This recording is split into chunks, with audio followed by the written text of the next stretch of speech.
La Gazette du Togo, une vision sur l'actualité togolaise et sur le monde. Bonjour, mesdames et messieurs, amis téléspectateurs. Merci de nous choisir encore en ce jour pour le rendez-vous hebdomadaire Rencontre et Échange, nouveau numéro. Nous allons parler de la vie pour notre pays. En 7 ans de préparation de l'élection présidentielle, dont le premier tour a lieu le 22 février prochain, mais aussi d'autres sujets d'actualité dans ce nouveau numéro du donner et du recevoir dans cette émission Entretien. L'invité du jour, c'est le révérend père Pierre Chanel Fognon. Mon père, merci de cette invitation. Le merci à vous et à votre chaîne. Bonjour aux amis téléspectateurs et téléspectatrices. C'est cela. Vous êtes le directeur national de l'enseignement catholique, mais aussi le porte-parole du mouvement de l'association Espérance pour le Togo. Oui, nous sommes plus un regroupement d'associations, donc le mouvement des Forces Vives Espérance pour le Togo. Aujourd'hui, nous comptons 14 organisations de la société civile rassemblées pour continuer à fédérer nos énergies pour parvenir à l'atteinte de deux grands objectifs, oui. La veille citoyenne et l'éveil des citoyens. C'est tout simplement cela. Très intéressant, on en reparlera tout à l'heure. Mais avant cela, on va parler un peu de la vie de l'Église. Hein. Volontiers. La dernière fois, le 10 janvier dernier, il y avait une grande cérémonie à la cathédrale de Lomé. Oui. C'était l'intronisation du nouvel archevêque métropolitain de Lomé, M. Nicodème Bariga, et qui a donc pris de nouvelles fonctions, n'est-ce pas? Tout à fait. Et qu'est-ce que cela vous inspire en tant que membre du clergé togolais? D'abord, l'action de grâce au Dieu 3 fois saint, parce que c'est Dieu qui choisit. Hein. Monseigneur a eu à le dire, que Dieu choisit des réalités insignifiantes pour faire son œuvre, non? Et donc, c'est trop d'humilité, non? Moi, je crois que ce n'est pas simplement de l'humilité, mais c'est un acte de foi. Parce que Jésus nous dit dans l'évangile de Saint Jean, le chapitre 15, « Sans moi, vous ne pouvez rien faire ». Si quelqu'un croit qu'il soit autorité dans l'Église ou dans la vie sociale, politique ou économique, qu'il peut faire tout le temps ce qu'il veut, comme il le veut, en se disant « je n'ai pas de compte à rendre ni à Dieu ni aux hommes » et que finalement je suis tout puissant, il se trompe. Je pense que Monseigneur Bariga voudrait nous rappeler que l'homme est grand quand il accepte d'être dans l'humilité. Voilà. Et moi, j'aime bien, dans l'évangile de Luc, le chant de la Vierge Marie qu'on appelle le Magnificat. Et quand la Vierge Marie a reçu la visite de l'ange et qu'on lui a dit « tu vas être la mère du Sauveur », elle n'a pas commencé à dire « maintenant, vous allez voir qui je suis ». Elle a dit ceci dans le Magnificat, que Dieu renverse les puissants de leur trône et il élève les hommes. Donc, je crois que Monseigneur est dans une grande tradition spirituelle qui est en parfaite fidélité avec l'Évangile. C'est cela. Oui, de la vie des humains que nous sommes, hein, il le mérite, n'est-ce pas? D'après son parcours... Bon, c'est vrai que c'est un prélat qui a beaucoup de qualités. Quand on voit même son parcours, il est brillant pratiquement en tout. Et ça, depuis l'école primaire. Et le temps de la formation, on a vu que quand même, il est doté de capacités intellectuelles, morales et tout.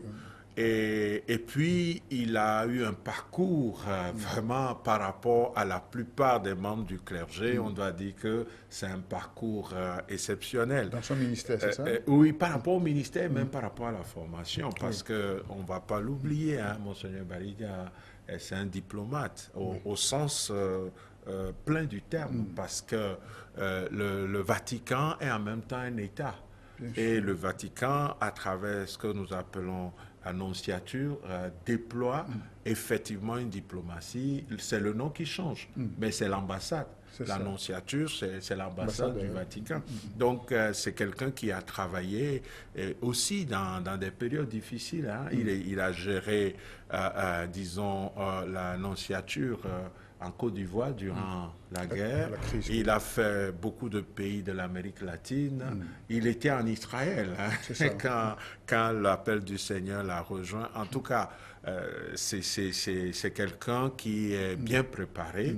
Mais est-ce qu'il faut parler de mérite? Je pense que si Monseigneur m'écoute, tu as l'antenne et il entend que j'ai parlé de mérite, il dira que j'ai oublié ma théologie. Parce que Saint Paul dit ceci, qu'as-tu que tu n'aies reçu? Et si tu as tout reçu, pourquoi t'enorgueillir? Parce que même les mérites que nous avons ne sont que dons de Dieu, grâce du Seigneur. Et ce que nous appelons... Donc on n'est pas forcément digne. Hein? Non, ce que nous appelons communément mérite, si l'homme se met véritablement devant Dieu, il va dire, oui, j'ai fait quelque chose. Mais il y a des gens dans la vie, peut-être, qui ont fait plus que Monseigneur Barriga, mais qui ne sont pas arrivés à son niveau. Alors, quelque part, c'est Dieu qui donne. Et quand Dieu donne et que nous recevons, et l'Évangile le dit, après avoir tout fait, dites, nous ne sommes que des serviteurs quelconques. Moi, je pense que s'il y a mérite, c'est en termes d'efforts humains déployés. Parce que la grâce suppose la nature, disaient les pères de l'Église. C'est Dieu peut donner des potentialités à une personne, mais si cette personne, elle est désordonnée, elle est paresseuse, elle est partisan de moindre force, ça ne donnera rien. Donc s'il y a mérite, c'est peut-être à ce niveau, mais je suis sûr que même là, c'est toujours la grâce de Dieu qui est à l'œuvre. Bénissons le Seigneur et prions pour lui, pour sa nouvelle mission. Prions pour lui. Je rappelle que c'est lui qui avait présidé la CVJR. Oui. Et je ne sais pas si c'est le lieu de le dire, mais il a tout donné, malgré les insultes. Vous savez qu'au Togo, on s'est insulté facilement. C'est un homme aussi de silence et de prière. Je crois qu'il a dans le cœur beaucoup de choses, peut-être qu'il ne dira jamais, mais nous avons la chance que c'est un prélat, il porte ça dans sa prière chaque jour devant Dieu, c'est l'essentiel. Sinon, ce n'était pas quand même une période rose pour lui, et surtout que ceux qui étaient censés peut-être le soutenir à un moment donné, on préférait plutôt l'insulter et le traiter de tous les noms. Mais dans tous les cas, les recommandations sont là. C'est le travail non pas seulement de Monseigneur Barriga, mais de toute une équipe. Mais il était quand même le président. Et pour une fois au Togo, on a pu quand même investir une commission d'une mission et les résultats sont là. Mais ce qui est plus douloureux, c'est qu'est-ce que nous avons fait de ces résultats. Depuis le chef de l'État qui l'a mandaté, passant par le gouvernement, nous les citoyens et tout ça. Bon, c'est vrai, il y a eu Ashkroun, on a essayé de dédommager des gens, Dieu soit loué. Mais est-ce qu'on a pu arriver à ce qui était dans le cœur de son Excellence, Monsieur le Président de la République, qui a dit, je crois, à Atakpamé, plus jamais ça. Reprenant en fait cette parole charismatique de Nelson Mandela au sujet de l'abolition de l'apartheid. Quand on voit qu'après tout ce travail dans notre pays, on a encore tué, on a encore tiré à bout portant, on a encore violé les droits humains, on s'est dit, mais est-ce qu'on est dans une forme d'éternel recommencement? On va encore créer dans quelques années une autre commission vérité, justice et réconciliation. Je pense que en évoquant cet homme de Dieu qui a présidé à cette commission, nous devons nous dire qu'il est temps pour qu'on retourne au moins pour saisir les grandes recommandations et convoquer ça dans l'action pour un Togo qui se redresse, qui se relève pour le bonheur de tous ses enfants. Très bien, mon père, avant d'aller sur d'autres sujets rapidement, dernier élément à propos de Monseigneur Barriga. Alors, qu'est-ce que ça représente dans la vie de l'Église? Peut-être pour ceux qui ne sont pas forcément catholiques, hein, un évêque, un archevêque, très rapidement. Hein. Ah, d'accord. Il est évêque comme tous les autres. Même le pape aussi est évêque. Et évêque veut dire successeur des apôtres. Donc, si on prenait, c'est comme la communauté des apôtres, ils sont tous apôtres. Maintenant, il y a des degrés de responsabilité. Donc, les découpages sont en diocèse. Et quand il y a plusieurs diocèses, on les regroupe.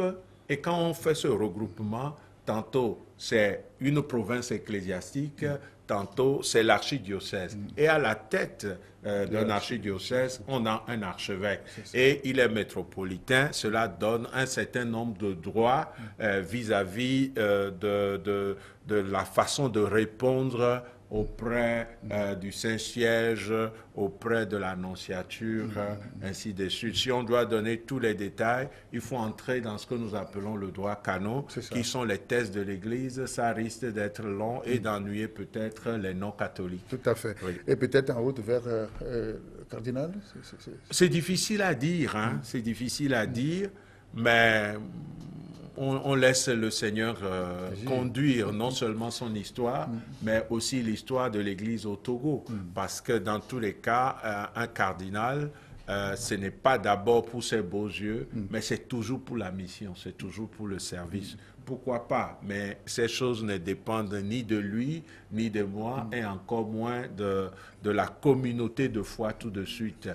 Il y a des critères, il y a tout un travail de discernement qui se fait, et les gens qui sont mandatés pour le faire font ce travail avec une discrétion absolue.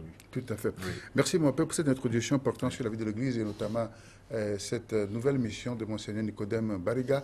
Mais on en reste là pour faire la transition parce que lors de son adresse le jour de cette nomination, de cette prise de fonction, il a fait une très belle phrase. Il s'est adressé au candidat, le futur président de notre pays, en des termes, vous n'êtes pas là, vous êtes plutôt le serviteur du peuple.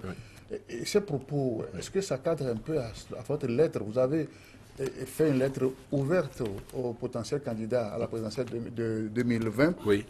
Et vous avez dressé un certain nombre de recommandations, en tout cas un certain nombre de profils pour ceux-là qui va diriger le Togo dans les prochaines années. Oui. Alors, que dit concrètement cette lettre, mon père? Bon, alors, je pense que ce que Monseigneur Bariga a eu à dire, c'est de rappeler que celui qui veut diriger un pays, présider à la destinée d'un pays, doit avoir à cœur ce que le pape François appelle la diaconie laïque. Quand on parle de diaconie, on veut dire simplement serviteur. Dans la parole de Dieu, le livre des Actes des Apôtres, il était question de conflit. Parce qu'il y a des chrétiens qui sont de langue hébraïque, d'autres qui sont de langue grecque. Et dans la communauté de foi, ils se disent « Ah, nos veuves, ainsi de suite, ne sont pas traitées de la même façon. » Et les apôtres ont dit « Mais écoutez, on ne peut pas laisser l'annonce de la parole pour s'occuper des questions matérielles. » Et donc, ils ont institué les diacres, qui sont des hommes d'une grande probité pour gérer ce problème. Et donc, en utilisant le concept de diaconie laïque, mais on fait un pont très intéressant. Ça voudrait dire que en face des problèmes des humains, il faut trouver une solution. Et pour que la solution soit efficace, il faut que ceux qui sont mandatés de donner la solution se conçoivent et agissent comme serviteurs.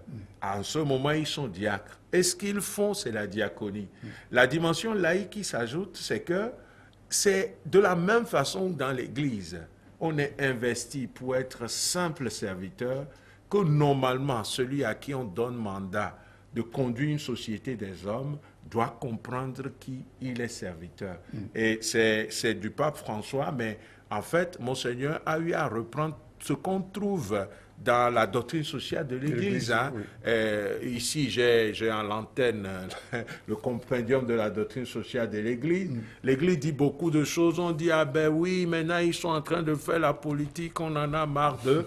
Mais l'Église ne dit rien qui ne se trouve pas dans ce qu'il a reçu de notre Seigneur Jésus-Christ, des évangiles et de l'enseignement de ses responsables. Et du coup, moi, j'aurais plaisir quand même à lire Monseigneur lui-même, hein, si vous me le permettez, parce que ce serait plus intéressant de le réécouter. Et, par exemple, quand il dit que la qualité de gouvernement dans un pays dépend aussi de la qualité personnelle des hommes. Hein. Je commence par là. Il dit, en effet, l'unité, la paix, le développement d'un pays dépendent énormément de la qualité personnelle de ceux qui le gouvernent. Et donc, vous m'avez posé la question par rapport à la lettre ouverte aux candidats réel ou potentiel, mais je pense que c'est vraiment ça. Et ça, c'est l'Église. Ce n'est ni moi, ni Monseigneur Bariga, mais c'est l'Église. C'est-à-dire, on doit toujours se poser la question, quand je veux être président de la République, c'est pourquoi? Est-ce que c'est pour mes honneurs? Est-ce que c'est pour avoir de l'argent facilement? Est-ce que c'est pour dominer, écraser les autres? Ou bien c'est pour être serviteur? Cela est tellement vrai que on dirait que notre Constitution s'est inspirée de la révélation que nous trouvons dans la parole de Dieu. Parce que dans ce qui sert de préambule à notre Constitution, il est aussi dans je crois que c'est l'article 64, qui dit comment le chef de l'État doit prêter serment. Il est dit clairement que le chef de l'État s'engage à être un serviteur fidèle et loyal. Et la souveraineté n'appartient pas au chef de l'État, n'appartient pas à celui qui préside à la destinée, mais appartient au peuple. Ça, c'est formidable. Nous passons de ce que Dieu dit à ce que notre Constitution dit, et on trouve une constante. Ça doit nous montrer que c'est le chemin juste. Et si nous ne prenons pas ce chemin, on est en danger parce que Dieu a parlé, la nation a parlé, et si nous faisons dos à tout ça, on va aller tout droit dans le mur, dans les ténèbres. C'est ça. Oui. Oui. Et donc, cette recommandation, quel en était l'objectif en réalité lorsque vous vous adressez à ces candidats potentiels et réels qui vont se présenter au scrutin présidentiel?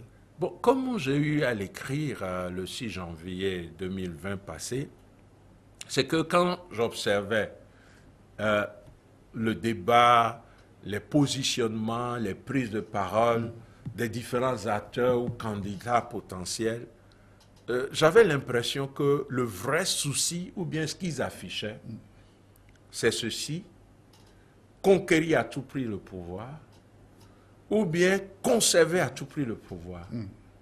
Alors je me suis dit, mais et de ces deux façons de vouloir entrer en course en sollicitant de la part du peuple d'être investi comme président de la République, il y a quelque chose de faussé. Parce que si on est candidat pour gouverner un pays, un peuple, une nation, on doit d'abord se préoccuper des populations. Alors, c'est vrai, il y aura les programmes qui vont suivre, mais je suis convaincu que si le souci véritable des 7 candidats retenus aujourd'hui, c'est notre bonheur en tant que peuple togolais, c'est le désir que chaque Togolais puisse vivre dignement, se soigner, envoyer les enfants à l'école, avoir de meilleures infrastructures, tendre vers le développement, ainsi de suite. Si c'est vraiment ça qu'ils ont tous dans le cœur, il ne devrait pas avoir de conflit. Parce que je ne vois pas de Togolais, depuis le chef de l'État jusqu'au dernier Togolais, qui aimerait voir le pays complètement déstabilisé. Parce que si le pays est déstabilisé, si les populations sont complètement découragées et déçues, ben, ils vont gouverner un peuple découragé et déçu. Pour qu'un peuple se développe, il faut que les gens puissent avoir dans le cœur la fierté d'appartenir à ce peuple, de consentir à des sacrifices, de travailler pour le développement. La dernière fois, il y a eu un phénomène, vous êtes au courant comme journaliste, quand on a demandé que désormais pour immigrer aux États-Unis, dans le dossier pour le loto-visa, il faut le passeport, il fallait voir le service des passeports. Oui, c'était plein. Mais ce n'est pas possible. Ça voudrait dire que le Togolais n'a plus le désir d'être chez lui, de travailler pour le développement. Mais il y a une trentaine d'années, on suppliait le Togolais avant qu'il ne quitte son pays.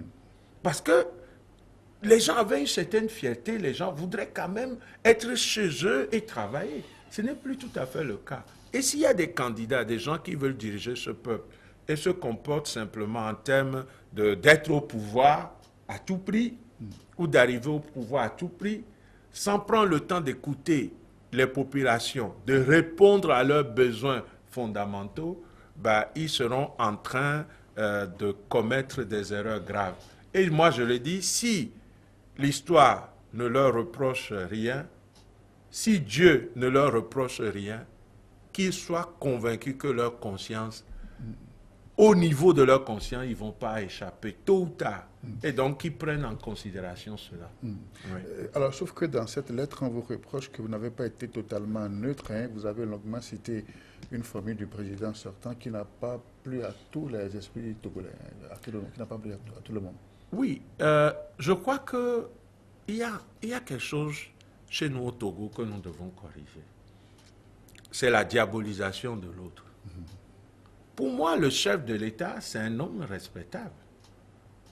C'est notre président, qu'on le veuille ou non. C'est un fils de ce pays. Mais ce qu'il a dit, si c'est bien, moi comme prêtre, comme religieux, comme membre de la société civile, mais je dois prendre acte. Est-ce que c'est mauvais que le chef de l'État puisse poser un diagnostic en disant, en 2012, dans l'adresse à la nation, que quand un petit groupe s'accapare des biens d'un pays au détriment du grand groupe, ça crée des problèmes. Ça va jusqu'à déstabiliser la démocratie et empêcher le progrès. Ça, c'est un vrai diagnostic posé. Ce qui est posé ici, moi, je l'ai convoqué pour dire à tous les acteurs, candidats, je veux dire, qu'ils ne doivent pas oublier que si jamais ils arrivent au pouvoir, il y a ce problème. Et ils doivent organiser la gouvernance de façon à ce qu'il n'y ait plus un petit groupe qui s'accapare de tout et laisse les autres affamés, les autres dans la misère noire. Il faut aller dans nos villages pour voir ce qui se passe. Maintenant, cette parole, mais c'est le chef de l'État qui a eu à dire ça. Et c'est bien, c'est positif. Moi, je cite ça avec fierté. Le chef de l'État a dit d'autres choses. Hein, et qui sont des paroles, à mon avis, et comme Togolais, eh ben, je suis fier de ces paroles. Donc, c'est une interpellation en même temps que vous faites Bon, au moment où j'écrivais, moi, je ne savais pas qui serait retenu par la Cour constitutionnelle. Et j'ai écrit le 6 janvier, il y avait des candidats déclarés, mais il n'y avait pas le chef de l'État parmi eux. Et donc, j'ai intitulé justement les candidats réels ou potentiels. Et donc, moi, je pense que et il est temps que ce soit le chef de l'État, que ce soit ceux qui ont déjà eu à participer à l'élection présidentielle comme candidats ou ceux qui y vont pour la première fois, je crois qu'il est fondamental qu'ils soient des hommes et des femmes, pour n'exclure personne, suffisamment sérieux, suffisamment patriotiques, suffisamment responsables, suffisamment sincères, vrais, pour se dire on ne peut plus continuer à bricoler, on ne peut plus continuer à tricher. Il est temps de redonner l'espoir et l'espérance à ce peuple qui doit se refaire confiance pour que nous puissions vraiment faire un bond qualitatif par rapport au vivre ensemble. Sinon, ils seront en train de nous exposer à la misère. Et on sait que la misère ouvre toujours la porte à d'autres problèmes, hein. Et plus grave encore. Quand on voit là où la misère noire a dû prendre du temps pour déstabiliser les valeurs, après, c'est des anti-valeurs, des pseudo-valeurs qui prennent la place et on voit ce qui se passe à gauche et à droite. Je ne vais pas nommer, mais nous devons, les candidats doivent prendre leurs responsabilités. Et finalement, ce sont sept personnalités qui sont retenues pour cette course présidentielle. Est-ce que ça répond à vos aspirations? Ça correspond à l'idéal que vous rêvez pour le prochain chef de l'État du pays? Bon, il y a les lois du pays, il y a les institutions qui font ce travail. Ce n'est pas directement dans mes prérogatives. Bien sûr. Mais je crois que ceux qui sont retenus, c'est ça la réalité. On ne peut pas faire des projections à partir de notre imaginaire. Bon, maintenant, s'ils sont 7, et qu'ils vont le 22 février aux élections, est-ce qu'ils ont finalement compris qu'ils doivent tout faire pour que la volonté du peuple exprimée dans les urnes est sacrée? Est-ce qu'ils s'engagent à tout faire pour que la vérité des urnes triomphe. Parce que on ne peut pas donner l'impression que nous sommes convoqués pour aller voter, mais en fait, c'est une forme excusez-moi l'expression, c'est une façon de se moquer des populations. Ils vont aller en campagne. Est-ce qu'ils iront donner encore 2000 francs, un t-shirt, du riz et demander aux gens de voter pour eux? Ou bien ils vont comprendre désormais que cette misère-là, elle est dangereuse. Parce que des fois, on a l'impression que des partis politiques exploitent la misère de notre peuple. Et on se demande même si certains acteurs politiques n'entretiennent pas cette misère-là pour ces fins, justement. Et donc, moi, je pense que... Et là, vous parlez des conditions d'organisation de ces élections, c'est ça? Les conditions, c'est le b.a.-ba. Parce que si on va être terre à terre, nous sommes deux sur le plateau. Allons-y, mon frère. Nous sommes deux sur le plateau. Imaginons que, voilà, on a 10 téléspectateurs qui doivent se prononcer pour choisir l'un d'entre nous pour que sur le plateau, il n'y ait plus 2 personnes, mais une seule personne. Et puis rapidement, parce que vous avez toujours été au plateau, vous avez les réseaux qu'il faut, et vous donnez l'alerte, vos collaborateurs ici ont déjà dit aux gens, il faut voter pour M. Wilson, et tout, et puis après on dit qu'on vous retient. Mais si je découvre ça, je ne peux pas vous saluer avec joie en disant, ben, bravo, félicitations, parce que je découvre qu'en fait, si on laissait la liberté aux gens, peut-être que je serais choisi. C'est un exemple terre à terre. Mais j'amène ça au niveau de la politique et je dis, ce qui va garantir la paix, c'est que les acteurs, dont les candidats et les partis politiques d'une part, et d'autre part, nous citoyens de ce pays, nous soyons rassurés que les conditions pour des élections libres, crédibles et transparentes, même si le temps est proche, on va faire un travail rapidement dans ce sens pour que chacun soit rassuré. Et puis après, nous, citoyens, on va organiser la veille pour qu'il n'y ait plus dans le pays l'une bourrée, qu'il n'y ait plus dans le pays une forme de fraude et tout. Quand je parle de ça, je ne parle pas simplement du parti au pouvoir. Parce qu'il ne faut pas non plus qu'on pense que il y a d'un côté le diable, de l'autre côté les anges. Non, non. Je pense que tout acteur politique, quand il trouve la possibilité de tirer le drap au maximum de son côté, il va le faire. Maintenant, il faut un cadre qui puisse permettre qu'aucun d'eux ne cherche à tricher.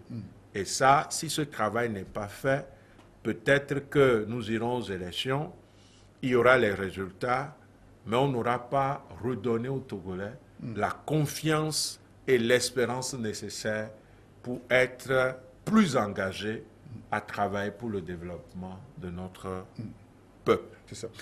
Alors c'est pour cette raison que vous voulez, quand je dis vous, je parle, n'est-ce pas, du Conseil des évêques du Togo, n'est-ce pas? Vous voulez accompagner le processus, puisque vous avez adressé une lettre au ministère de l'Intérieur pour demander l'autorisation d'observer ces élections. Oui. C'est ce que nous appelons le Conseil épiscopal, justice et paix, qui est une institution internationale rattachée au Vatican. Et comme branche de l'Église qui s'intéresse à tout ce qui est justice et paix, donc les droits humains, la démocratie et tout le reste, on l'a au niveau national, décentralisé dans les diocèses, décentralisé davantage encore dans les paroisses. C'est comme ça que c'est organisé. Et à la tête, justement, il y a celui qu'on appelle l'évêque président.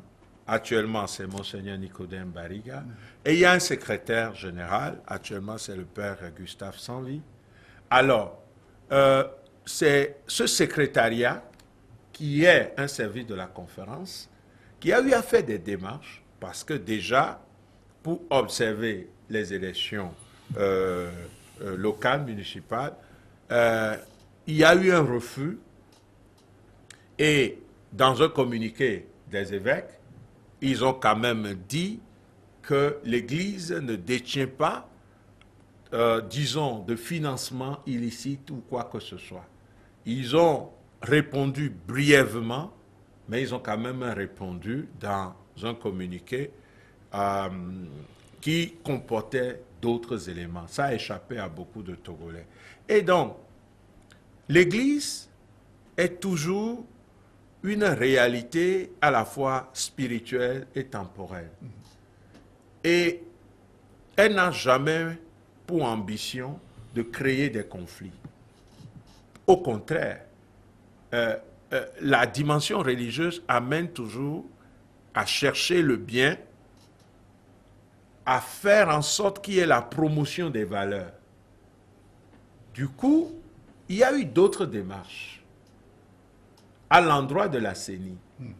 La CENI a renvoyé vers le ministère et ces démarches, c'était qu'on puisse permettre que le Conseil épiscopal Justice et Paix organise l'observation des élections. Et nous avons tous lu sur les réseaux sociaux la réponse de Monsieur le ministre, pour qui j'ai beaucoup de respect, mais je pense que c'est la conférence des évêques du Togo qui va répondre. Ce n'est pas à moi de répondre, mais comme citoyen et comme simple prêtre, je trouvais que la lettre comportait quand même des propos qui frôlent l'insulte à l'endroit de l'Église. Je crois que c'est comme si il y avait un problème entre le gouvernement et l'Église catholique. Et pourtant, nous sommes une entité universelle. Le premier responsable de l'Église catholique, c'est le pape François. Or, notre chef d'État va à Rome, rencontre le pape.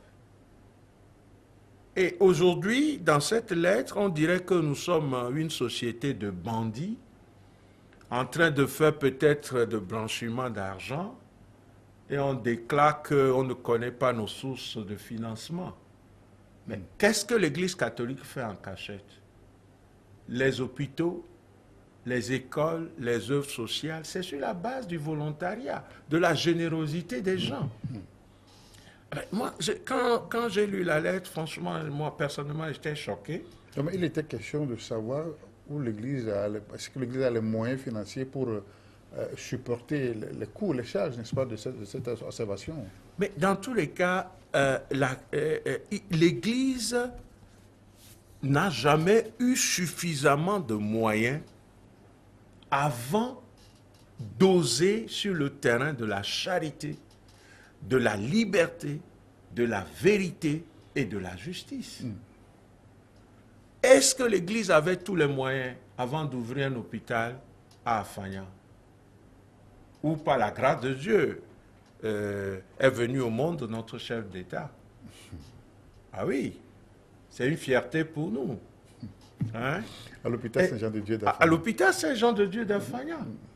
Quand vous voyez dans ce qui est publié sur les candidats, le chef de l'État est né à Afanya, dans la préfecture du Bas-Mounon. Ce n'est pas un secret, c'est une fierté. Hein? Et donc, je pense que dans les jours à venir... C'est un hôpital financé par l'Église, enfin de l'Église, n'est-ce pas? De l'Église. Est-ce qu'on avait tous les moyens quand la charité devance toujours? Hein? Est-ce qu'à Chaminade, le collège Chaminade de Kara et d'autres collèges, est-ce qu'on a tous les moyens avant d'oser éduquer les enfants? Les confessions religieuses et les églises sont comme ça. Et on appelle ça la providence. Parce que nous croyons à la providence, à la générosité des personnes de bonne volonté. Donc si on pose cette question pour l'observation des élections, on doit poser cette question pour tout ce que l'Église fait, non seulement au Togo, mais dans la sous-région et dans le monde. Je termine en disant qu'on aurait pu nous demander comment vous allez faire pour financer 9000 observateurs. Nous sommes un réseau national. Comme je viens de vous le dire, le Conseil épiscopal Justice et Paix au niveau national est dans chaque diocèse et sur chaque paroisse. Donc, ceux qui vont aller observer, ce n'est pas d'abord des gens où il faut leur payer 5 000 ou 10 000 francs par jour, faut tel nombre de jours, et il faut présenter le projet ici et là. Non. Mais c'est des volontaires. L'Église fonctionne essentiellement sur la base du volontariat. Ce que l'Église demande, c'est simplement qu'on dise, OK, vous pouvez y aller. Et après, on peut contrôler si on a pris de force les gens pour aller observer, ou bien si les gens vont aller se plaindre au ministère qu'ils ont observé, mais ils n'ont rien reçu. Il y a des bonnes volontés à notre sein. Est-ce qu'on doit empêcher les bonnes volontés qui sont au sein de l'Église de pouvoir faire un bien pour la nation? Bon, c'est des questions que nous nous posons, mais je crois que il y a eu incompréhension quelque part. Alors, autre fait que l'on reproche à l'Église, c'est qu'en temps, vous avez pris des positions par rapport aux mouvements sociopolitiques, aux contestations de l'opposition. Tout porte à croire que l'Église s'est rangée, n'est-ce pas? Oui, c'est ce qui est dit dans la lettre.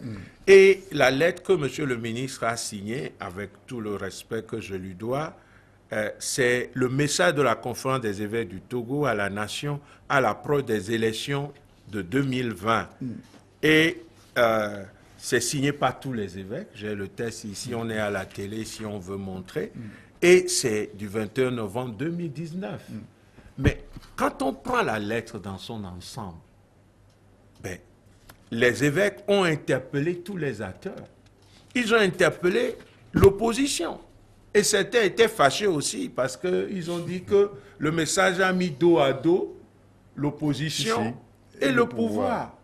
Et des gens ont dit même que les évêques, vraiment, ils ont pris parti pour le pouvoir. Et le pouvoir dit on a pris parti pour l'opposition. Mais à dire vrai, dans cette affaire qui est véritablement neutre, puisque on a interpellé l'opposition, le gouvernement a été interpellé, les citoyens ont été interpellés, la communauté internationale a été interpellée. Du coup, je me dis, peut-être qu'il y a un problème au niveau du concept même de neutralité. On peut se dire, mais qu'est-ce que c'est la neutralité? Si la neutralité veut dire, nous nous taisons, nous laissons faire, ce n'est pas notre problème, alors on dira que le ministre a raison, parce que nous avons parlé. Mais si neutralité veut dire impartialité, c'est-à-dire que... Ni pour A, ni pour B. Ni pour A, ni pour B, mais on reste dans les normes. Alors on doit prouver dans la lettre des évêques qu'est-ce qui n'est pas dans les normes en vue d'un État démocratique, en vue de la paix sociale, en vue de la promotion des droits humains. C'est une revendication des partis politiques dans la lettre justement que vous en parlez. Oui, c'est comme si on disait, nous sommes à l'antenne ici, et puis vous dites, nous sommes à l'antenne de Delta Santé. Quelqu'un d'autre dit, effectivement, ils sont à l'antenne de Delta Santé. Alors, parce que vous l'avez dit et que l'autre aussi a eu à dire, on tire la conclusion qu'il y a une complicité entre vous deux. Mais la vérité est telle que saint Thomas d'Aquin appelle ça l'adéquation entre l'intellect et la réalité. La vérité est telle que ce soit un enfant qui regarde, que ce soit l'Église qui regarde, que ce soit l'opposition, que ce soit le parti au pouvoir, il y a ce qu'on appelle les standards. Il y a ce qu'on appelle les normes au niveau international. Maintenant, ce qu'on peut reprocher, ce n'est pas que, par exemple, l'Église a utilisé le langage de l'opposition ou de l'ANC. Mais c'est de voir, est-ce que ce qui est dit là correspond à la réalité et à la vérité? Et est-ce que c'est un chemin qui va amener le peuple vers plus de bonheur ou non?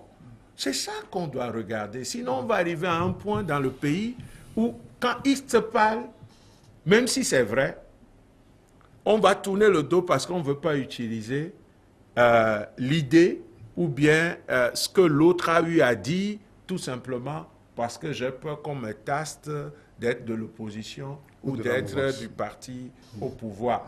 Je peux rassurer ceux qui nous regardent que tout parti politique dans ce pays qui va dire quelque chose qui est en conformité avec la doctrine sociale de l'Église et qui est en conformité avec le bon sens et qui n'est pas contraire à la foi et à l'Évangile, on peut retrouver ça sur les lèvres des évêques.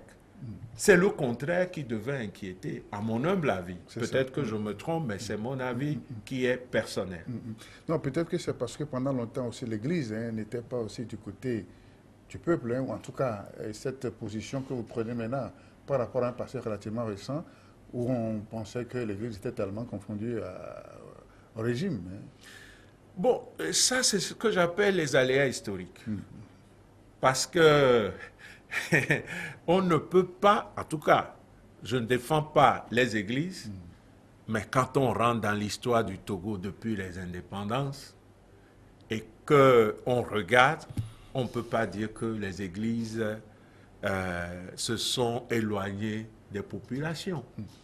Quand nous voyons toute la dimension sociale de nos églises, qu'elles soient catholiques, presbytériennes, évangéliques et autres, au niveau éducation, au niveau santé, au niveau accompagnement des pauvres, et tout ce qui se fait, c'est à l'endroit de nos populations. Et maintenant, quand je reviens à la conférence des évêques, heureusement que maintenant on a fait un recueil des lettres pastorales de la conférence des évêques. Et depuis 1958 jusqu'à 2016, je crois. Des lettres adressées au gouvernement? Des lettres adressées, c'est ce que nous appelons, c'est ce que les évêques, comme ceci, messages ou lettres pastorales sur la situation sociopolitique du pays ou la situation économique du pays. C'est un livre, quand on a tout mis ensemble, et ce qui traverse l'ensemble de ces écrits, c'est justement le souci pour le petit et le pauvre, l'engagement pour la vérité et la justice en vue de la paix, ce que j'appelle les valeurs fondamentales de la vie en société.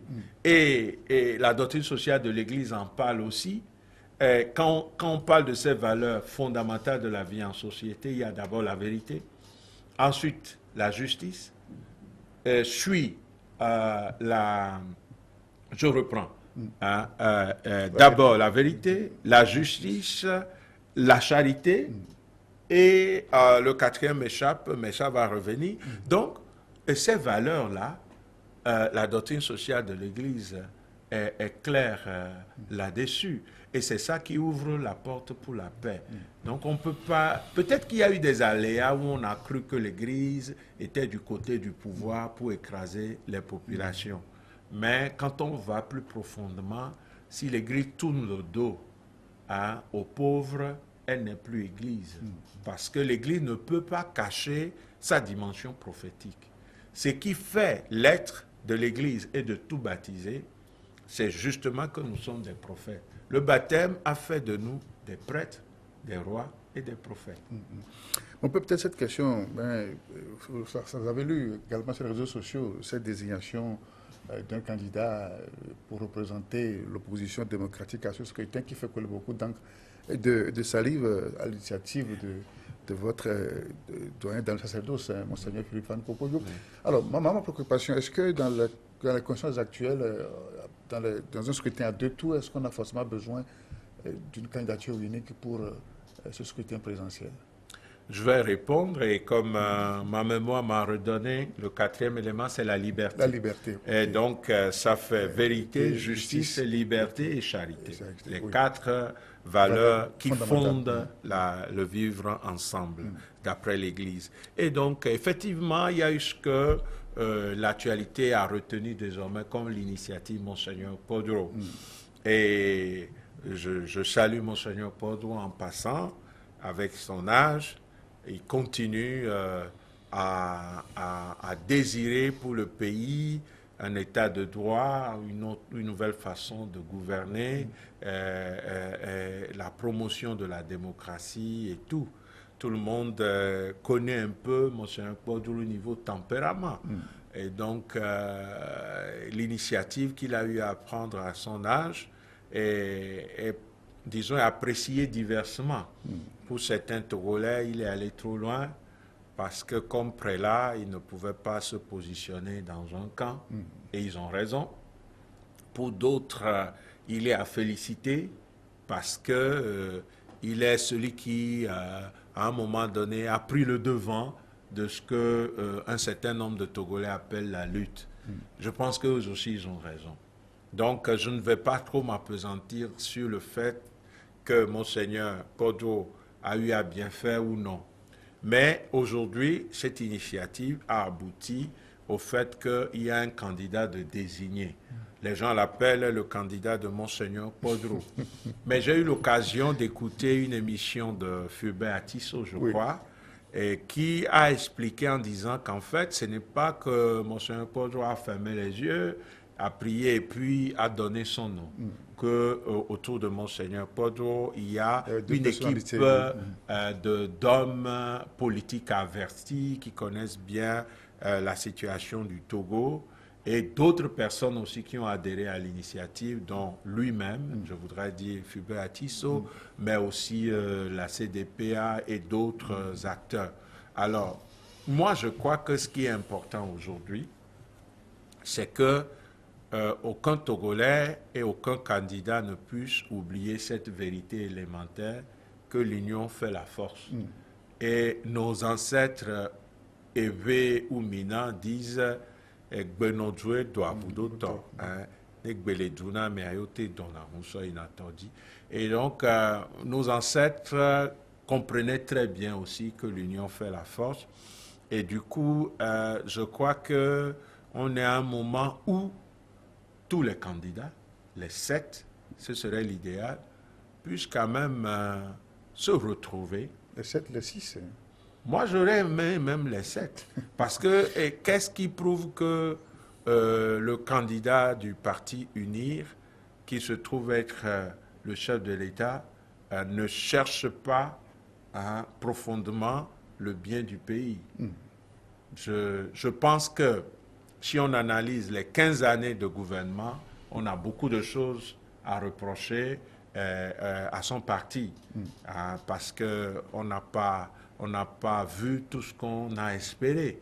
Mais la campagne va s'ouvrir, le peuple pourra se prononcer, on est libre de sanctionner l'action du parti si on n'est pas content. Mais cela dit, mais imaginons que tous les 7 s'engageaient dans un document assez clair, une forme de charte qui dit qu'ils vont travailler d'abord à réviser les conditions pour les élections, ensuite à aller aux élections en mettant les bouchées doubles pour au moins réduire au maximum les fraudes, et enfin à faire en sorte que ceux qui vont incarner les institutions ou l'organe de gestion des élections et aussi la structure qui va valider les élections, qu'on y trouve des hommes dont la moralité, la probité morale, comme dit notre Constitution, ne peut pas être sérieusement remise en cause. Imaginons qu'il y ait ce sursaut patriotique. Tous les Togolais vont applaudir. Maintenant, ce qu'on note, c'est qu'on est dans des formes de juridisme, et dans des formes de légalisme. L'autre va dans un test et il sort quelque chose. Même de lynchage. Voilà, on sort quelque chose, on demande à des juristes, essayez de nous pondre ceci, on organise colloques de juristes. Bon, je pense que ce que la population aimerait, et que les partis politiques n'ont pas réussi, les candidats, les 7, eux aussi ne peuvent pas réussir ça. C'est dire, nous sommes des fils, et nous voudrions, même si nos partis nous ont mandatés, nous voudrions gouverner cette population qui souffre. Nous n'aimerions pas qu'après les élections, il y ait encore un seul mort, ou même un seul blessé. dans ce sursaut patriotique, nous nous mettons plus ou moins ensemble oui. pour sortir une charte qui rassure le peuple et qui rappelle aux organes qui ont en charge les élections qu'ils ne peuvent pas tolérer le faux et l'usage de faux, ce que nous appelons les fraudes sur ces formes diverses. S'ils réussissent ça, ce que les partis politiques ne peuvent pas faire, les 7 peuvent faire. Bon, maintenant, s'ils ne peuvent pas être tous les 7 à le faire, bon, le nombre qui seront, ils n'ont qu'à oser quelque chose. Parce que s'ils se mettent ensemble, il n'y a pas de doute qu'ils seront plus forts et plus crédibles même aux yeux de nos populations. C'est ça. Et rapidement, pour terminer, c'était le thème d'une émission. Hein. Alors, quel président pour le Togo dans les prochains jours? Ah, la réponse est claire dans ma lettre, hein, et j'ai tiré ça de notre constitution. Parce que si je parle en dehors de ça, ça ne va pas être saisi. Et dans la lettre que j'ai eu à adresser aux candidats, il est dit, et je reviens encore à ce que le chef de l'État proclame avant même de prendre fonction, c'est-à-dire quand le chef de l'État prête serment, il s'engage à être serviteur de la nation, à faire la promotion des droits humains, à travailler pour le bonheur de tous les Togolais. Et c'est de ce président que nous avons besoin. Un président capable d'aller sur le terrain, d'aller voir la situation des Togolais dans les villages. Un président capable d'être plus accessible et qui croit que sa population peut assurer sa sécurité. Un président qui ne va pas fonctionner comme un tout-puissant, un demi-dieu, voire un dieu, mais un président qui se comprend fondamentalement, M. Mbariga a eu à le dire, comme un serviteur. Et dans ce sens, un président qui a aussi compris que, en sa qualité de serviteur, il a reçu mandat et que quand il a fini son mandat, il doit accepter, partir avec fierté, ou bien rester parce que le peuple l'a à nouveau plébiscité, ou comme dirait Barack Obama, partir simplement parce que même si on a le désir de continuer, la Constitution ou la loi fondamentale dit qu'on ne peut pas.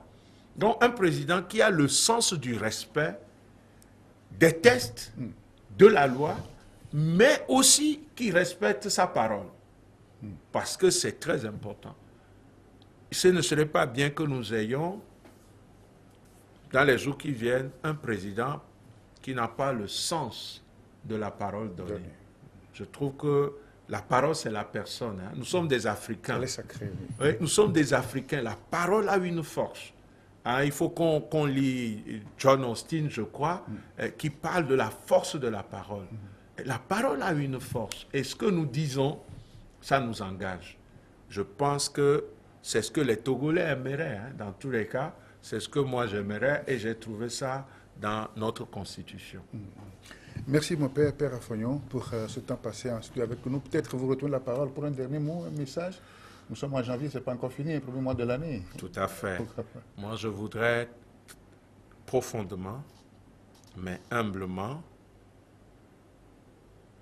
supplier au nom du Seigneur, notre Dieu, le Tout-Puissant, les candidats en liste, à avoir un sursaut patriotique en se mettant ensemble dans une charte qui rassure que nous aurons des élections libres, transparentes et que la vérité des urnes va triompher. Cela dit, je souhaite à nous tous et tous ceux qui en ce moment nous regardent une année bonne et sainte, remplie de bénédictions et de bonheur pour chacun d'entre nous. Parce que le projet que le Dieu Tout-Puissant fait sur nous c'est pas un projet de malheur, c'est un projet vraiment de bonheur. Et donc, qui daigne nous accorder ce bonheur et qui nous donne aussi les forces de nous mobiliser à travailler pour ce bonheur qui doit être le bonheur pour tous. Je termine en présentant les excuses aux uns aux autres, peut-être que nos prises de position ont dérangé, mais ils doivent savoir que l'Église a une mission prophétique et qui ne cherche pas à éteindre la prophétie parce qu'elle est importante pour les peuples. Et je m'incline devant la mémoire de tous les frères et sœurs qui ont déposé leur vie pour notre nation. Je salue tous les frères et sœurs qui sont injustement en prison à cause de la justice et du développement sur la terre de nos aïeux. Je salue ceux qui sont en exil à cause de cet engagement pour la justice et je rêve que dans un bref délai, nous pourrons être ensemble pour bénir le Seigneur comme fils et filles de ce pays, qu'on soit de tel ou tel autre parti, car ce qui nous unit est énormément plus grand que ce qui nous divise. C'est mon souhait et c'est mon vœu. Voilà, c'est juste ce souhait de l'homme de l'Église, Père Afognon, que se referme cet échange en studio. Il était question d'actualité. Merci mon Père. Le merci à vous. C'est ça. Merci infiniment. Merci à vous également d'avoir suivi cette émission et au retour la semaine prochaine pour d'autres réflexions. Au revoir et à très bientôt. Merci mon Père. Merci. La Gazette du Togo, une vision sur l'actualité togolaise et sur le monde. Rejoignez-nous sur le www.lagazettedutogo.com ou sur nos comptes Facebook, Twitter et YouTube. Pour tout contact, écrivez à contact@lagazettedutogo.com ou appelez le 92 80 88 53. La Gazette du Togo, c'est l'information en continu.